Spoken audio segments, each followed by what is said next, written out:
Once upon a time, in a quiet valley surrounded by misty mountains, there lived a young man named Rian. Rian was clever, ambitious, and hardworking.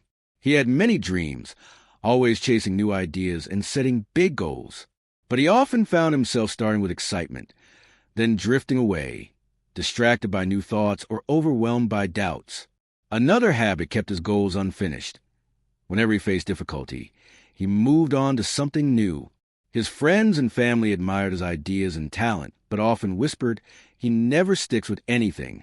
One day, Rian heard about an old master sculptor named Elias, who lived in a remote workshop at the top of a forested hill. People said Elias could teach anyone the secret to finishing what they start and achieving their deepest goals. Determined, Rian set out to find him. The journey was long and tiring, winding paths, steep climbs, thick forests. At last, he reached a wooden cabin, the air rich with the scent of fresh cedar. Inside, Elias sat quietly at a workbench, polishing a piece of wood until it gleamed. "Master Elias," Rian said softly, "I dream of achieving great things, but I keep losing focus. I get distracted, frustrated, and sometimes I give up entirely. I want to change. Please, teach me.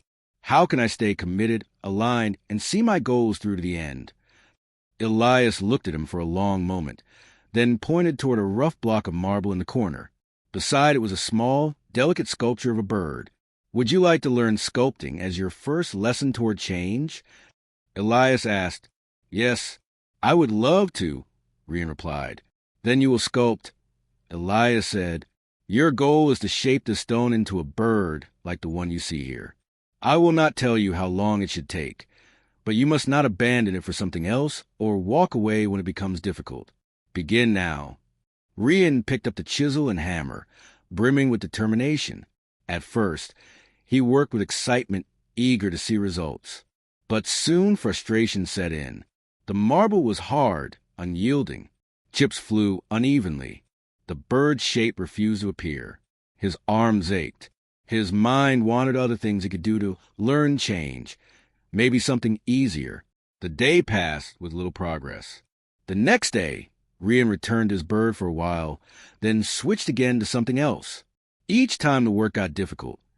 He lost focus and found new distraction. Elias said nothing. Days passed. Despite Rian's effort, the block of marble remained mostly unshaped. He grew exhausted from seeing no results. His mind urged him to quit or move on to something new. One day, sighing, he stepped back. "This will take forever," he muttered. Finally, Elias broke his silence. "Rian," he said softly, "this is how you live your life. You start with energy, chasing the finish line, but the moment the work tests you, you change direction.